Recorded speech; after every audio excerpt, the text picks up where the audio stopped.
Well, I'm looking to the side and you get a great picture of my cheeks. Well, that's a change. Not very often you get to see that one, everybody. Hello, back again. As promised. In fact, this is totally unscripted, unplanned, and off-piste, whatever you want to call it. I really wasn't going to do this one. But given the comments and whatever else, I thought, hell, why the hell not? So for anyone who's been following the Facebook page, there's a certain Kevin guy who probably needs to take the blame for this one, posting various decks. He posted my Dashi deck with the OmniMech Podcast version, and it was very nice. Thank you very much. Thank you for all the credit and the comments. They are very much appreciated. And one of the conclusions about the deck was that it wasn't actually kind of tournament viable, which I agree with. And then I suggested that there was another variant which was, and that is the DashHawk variant, whereas everybody else seems to have sort of not hung on to, but at least looked at the SmashHawk variant. So this is why this is SmashHawk versus DashHawk. This is not me having some sort of dyslexia or dyslexia-based literally meltdown into what type of hawk this is.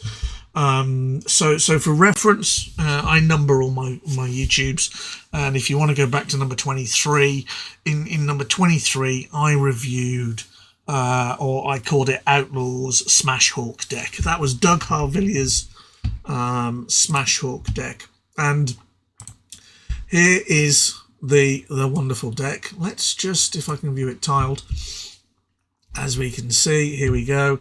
Here is the content of the deck, and you can see that it has the wonderful, let's just change that slightly, OmniMech Podcast 3-cost 3A 3L command card, which is basically used to abuse the deck or abuse mechs. And we'll just so we can compare the decks, because they are very similar in effect, but we'll look at the differences between them. So OmniMech Podcast is a feature of both, and it basically says scrap any OmniMech that you control and search your stockpile for any configuration of that mech. For example, you can scrap a Puma A to search for a Puma Prime. It's one of the few card descriptions that actually has an example in it.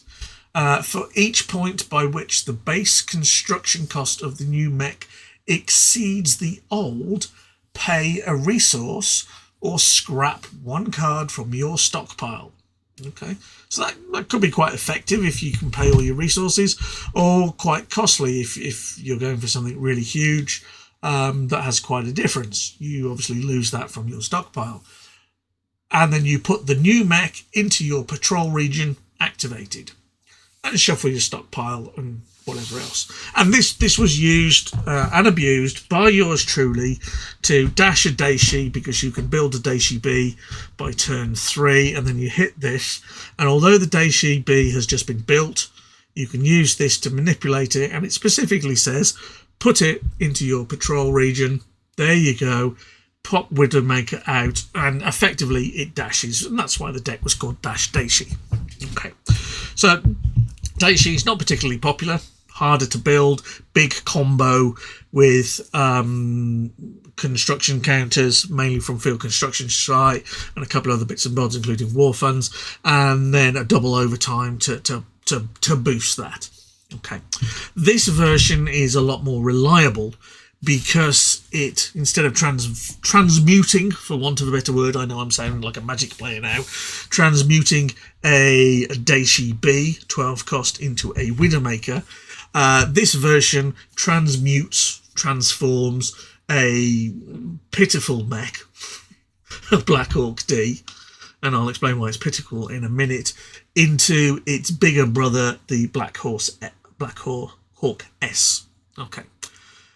So why is this pitiful? It's a 1/7/0. It's got no attack, It's got jump, which it can't use.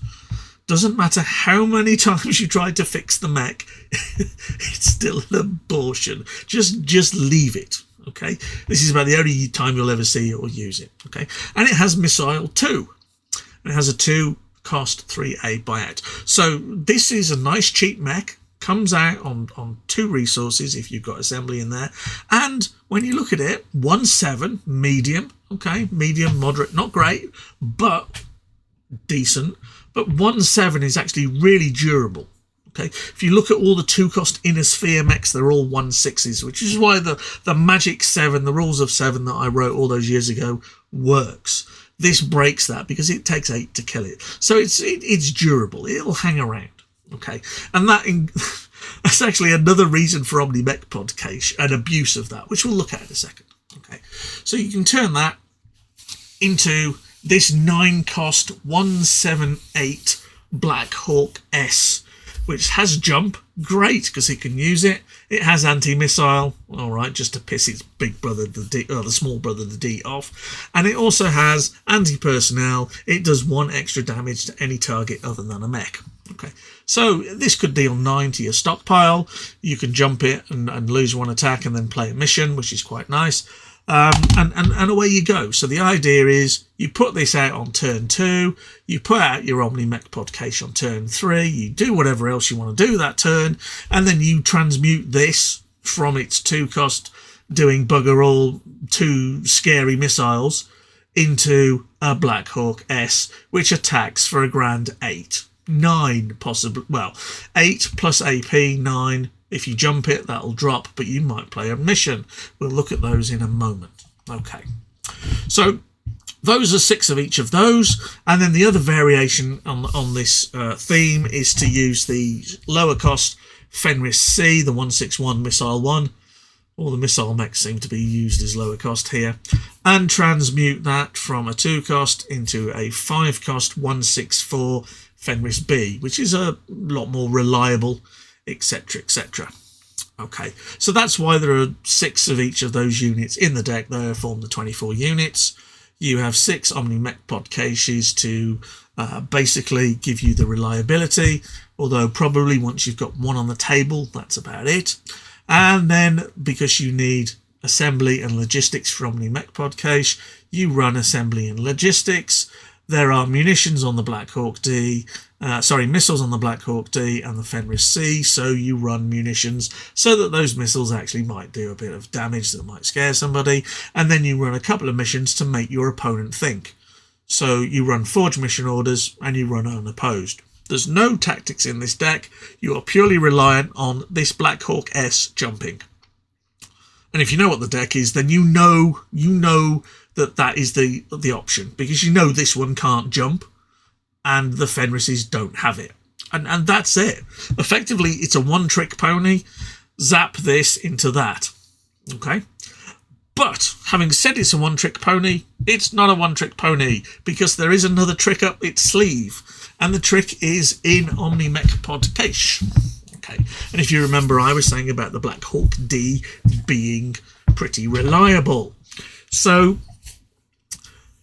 it says, by each point in which you exceed the base construction, scrap that many cards, pay that many resources, search your stockpile, find 1 version of that mech, and put it in play.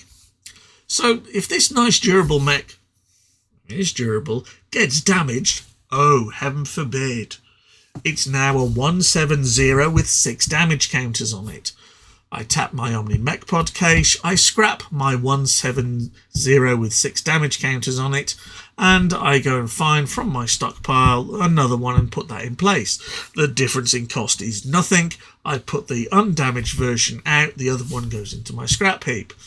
Ah, well, how's that beneficial, you say? You've just scrapped 1 unit to put a fresh one in play. Okay, so it's a waste of 6 damage counters.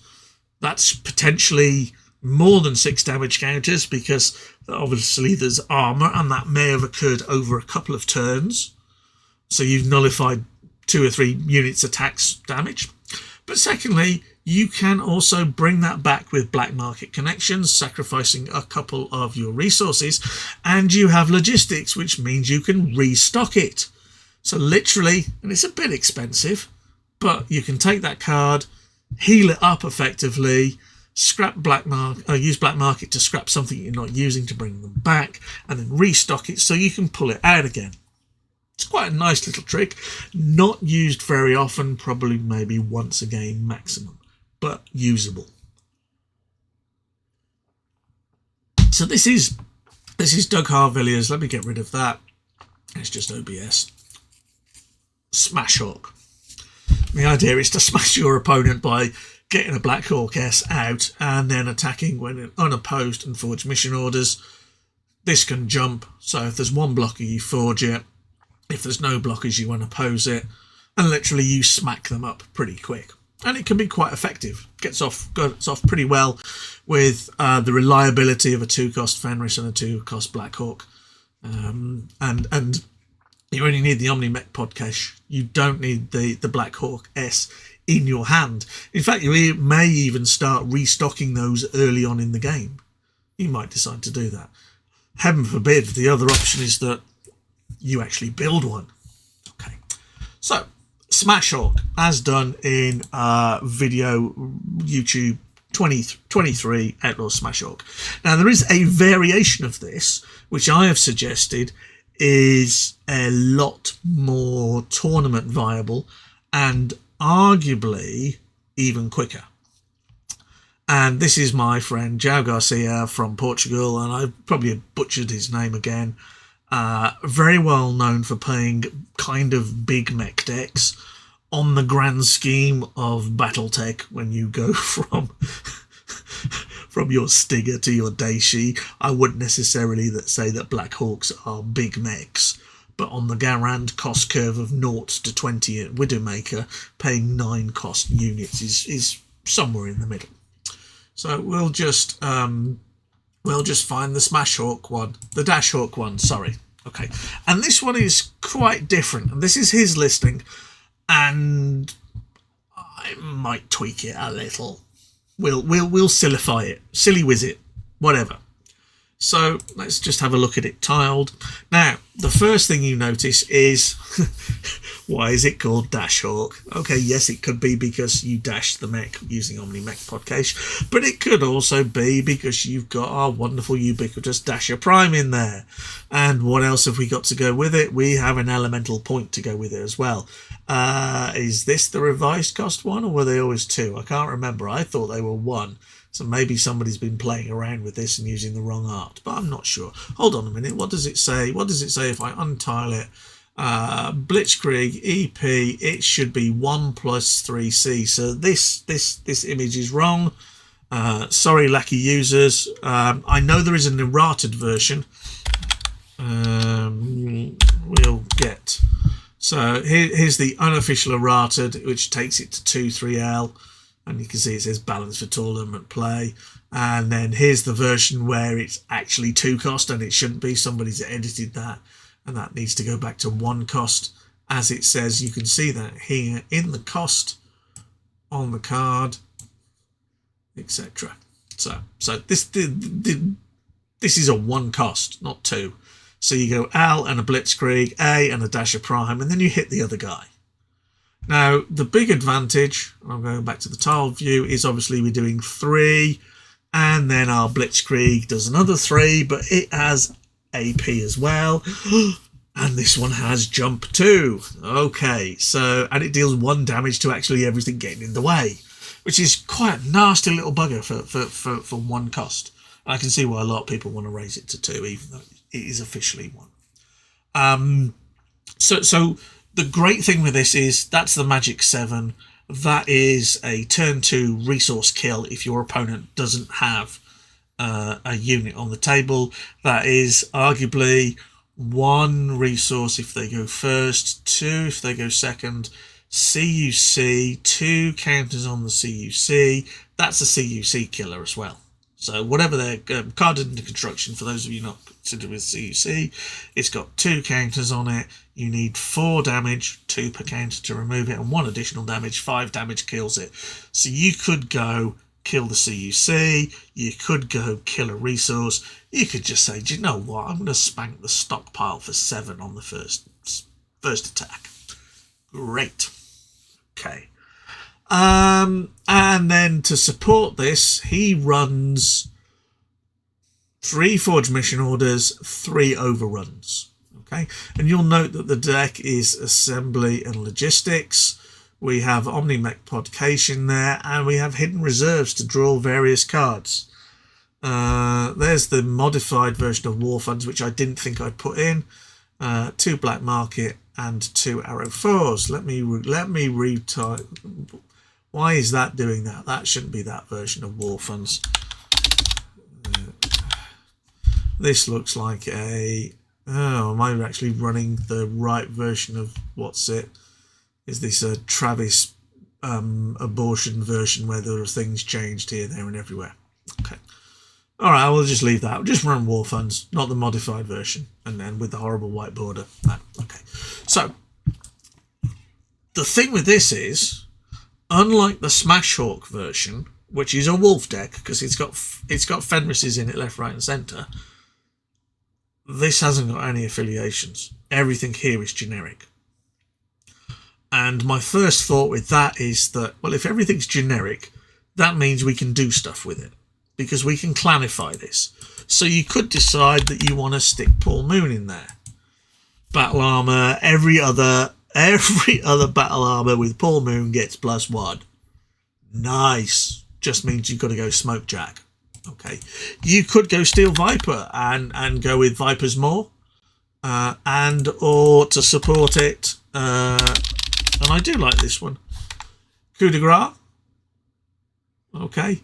You could, if you wanted to go all out, go Perigard. Now I know Perigard is a 2/3T card in there, but when you look here, when you're running 9 Assembly, 6 Logistics and 4 War Funds, with 4 War Funds, I think you could drop a couple off that easily and drop a Tactics in there without too many trouble. You could probably afford to drop an Arrow 4 battery as well and put 3 or 4 Tactics in there, so you don't have to jump all the time, and that keeps your opponent on the feet. And also note that those wonderful little Blitzkrieg elemental points jump as well. Okay, you could decide that you want to go Jade Falcon. And why would you go Jade Falcon? Well, you've got the lovely Steel Talons, which, if you've got 2 initiative, because you've got Tactics and you can jump your Black Hawk, allows you to play Forge Mission Orders and Steel Talons together and remove 2 blockers. That's quite nice.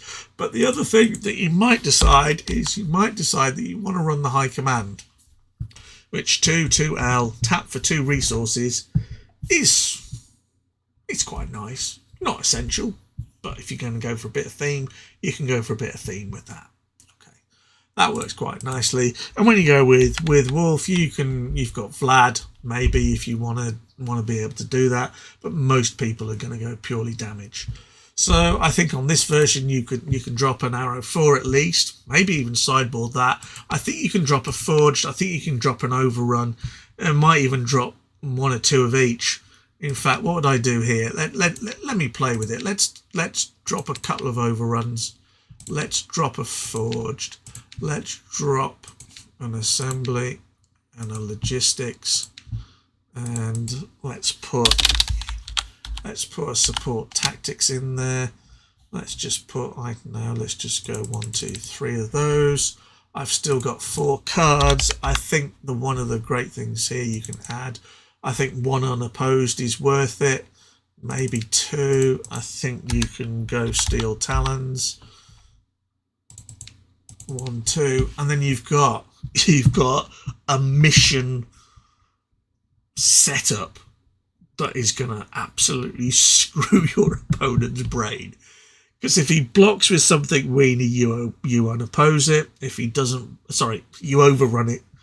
If you block with something weenie, if you chump block it, he overruns it and hits you for 8. If you don't block it, he hits you for 8 and unopposes it and hits you for 16 plus the AP, 17. Remember, unopposed is base attack. Okay, you can. Let me just organise these by type. Thank you. Where are we? He can block and you can forge it. Let's drop a Logistics on that and put another Forged in. So on that one. So you can forge it, you can steel talons it, you can forge and steel talons if you've got tactics in play. Also note with steel talons, it says choose a mech. And this is why this is great, because you tootle over with your Blackhawk S and he blocks it with, let's just say for completely argument's sake, 3 Fenris Bs. Okay, so 164 Fenris B. Here it is. Fenris, let's have Fenris Prime. 3 Fenris Primes. A 163, so that's 369, which is more than enough to kill my Blackhawk S17. So that's not looking too good. I can trade my 9 cost Blackhawk S for 1 Fenris Prime. Although if I want, I can play Steel Talons and then remove my Blackhawk from the battle and it survives. It probably means that the Fenrises are going to hit it next turn, but that depends on what else is going on. Just remember, I think my point here is that Steel Talons, you can remove a unit and that unit can be yours, not necessarily theirs. Okay. And then obviously you can unopposed on your Dasher for 6. You can unopposed on your Blitzkrieg. You can't on your Dasher because attacks alone, play attacking alone. So it'll be a Dasher on its own, no Blitzkrieg. But on your Blackhawk, very nice on that. Note with this, there are no munitions. Our paltry little mission from our Blackhawk D is not going to make a great impact on the game, but it's probably a reasonable blocker. And the whole point of the Blackhawk D here is just to get transformed into the S. The trick of healing with Omni Mech Podcash is still valid. I would probably, thinking about this now, take the Arrow 4 out and probably up the Omni Mech Pods to 6, but that's my personal preference. And whether I drop a hidden reserves for a logistics or a tactics, what have you, you can play around with it. Okay, you can play around with it. You can tweak the numbers slightly, etc., etc. Whether 5 is enough, I don't know. Maybe that's made up with your hidden reserves and drawing through those in order to get the units that you want. Quite possibly. Okay, your healing trick with Omni Mech Podcast still applies. However, with your Dasher and your Blitzkrieg, you could easily be in a position whereby, and here's the example. Okay, you 1 Blitzkrieg, 2 Dasher, logistics assembly, and you attack and kill a resource. The next turn you put out a Blackhawk D and a resource and kill your opponent's resource with a Dasher Prime and a Blitzkrieg elemental point again. And then the next turn you go Omni Mech Pod Cache and then Blackhawk D into Blackhawk S, doing with 8 damage, which means you can kill 1 resource with a Dasher and Blitzkrieg combination and 1 resource with a Blackhawk S combination all on its own. So if he deploys 2 resources each turn, you can literally kill both of them. And after about 3 turns of doing that, assuming they put that many resources out, you've practically won the game, because you will have drawn another Dasher or another elemental point or another Blackhawk somewhere along the line, and you will be able to kill the 2 resources that they put out and then just basically send the rest of it over at the stockpile, and you've effectively locked them down. And that's how you win. You basically beat up their resources and then smack everything else that's left over to the stockpile. And this, providing it draws well, is probably why this deck probably shades it in a tournament against the SmashHawk deck that I showed you earlier. The Fenrises with 1/6. Let me just save that. We'll go and look at the other one. These Fenrises 4 and 1 don't really allow you to do that.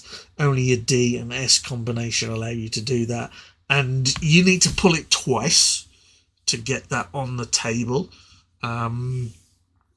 So from that point of view, you might say it's a little more reliable from a draw point of view with 6 of each.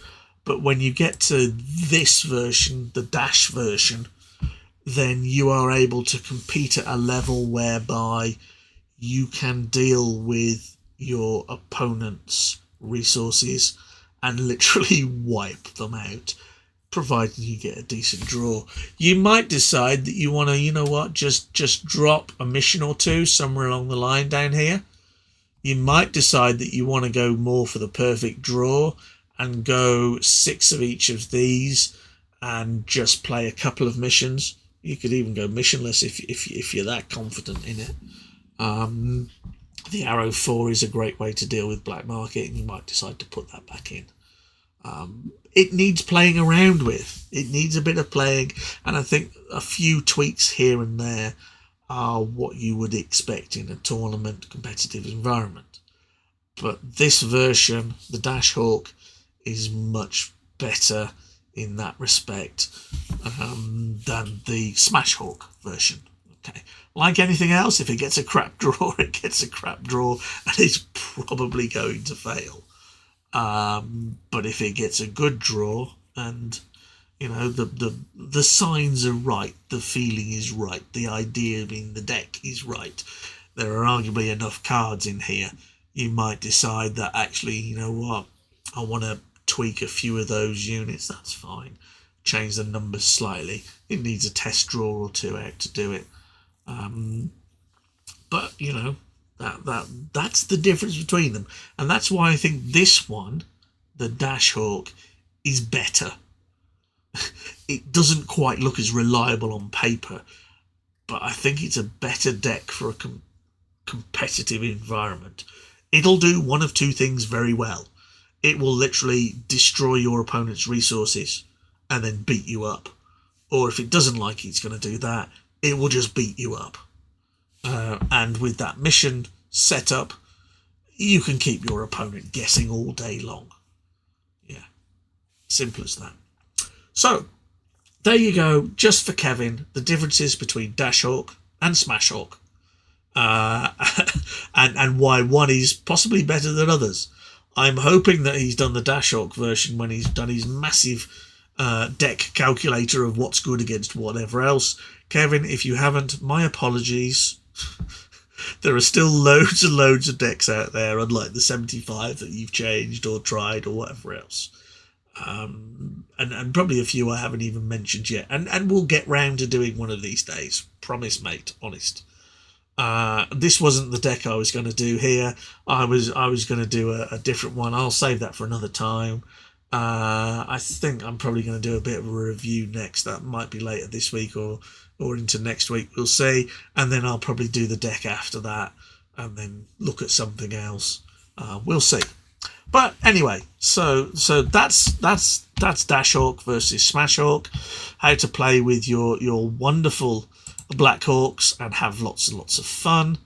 And with that in mind, I will leave you to cogitate and think about that and decide which one you prefer. You're more than welcome to do that. And if you do have an opinion, stick it on the Facebook group. I'm sure there are lots of people that will have a discussion with you on that. And in the meantime, I will bid you farewell and wish you a very good rest of your day, week, month, year, whatever else, and tell you to take care because it's a big, horrible world out there. And I'll see you soon, Battletech fans. Take care.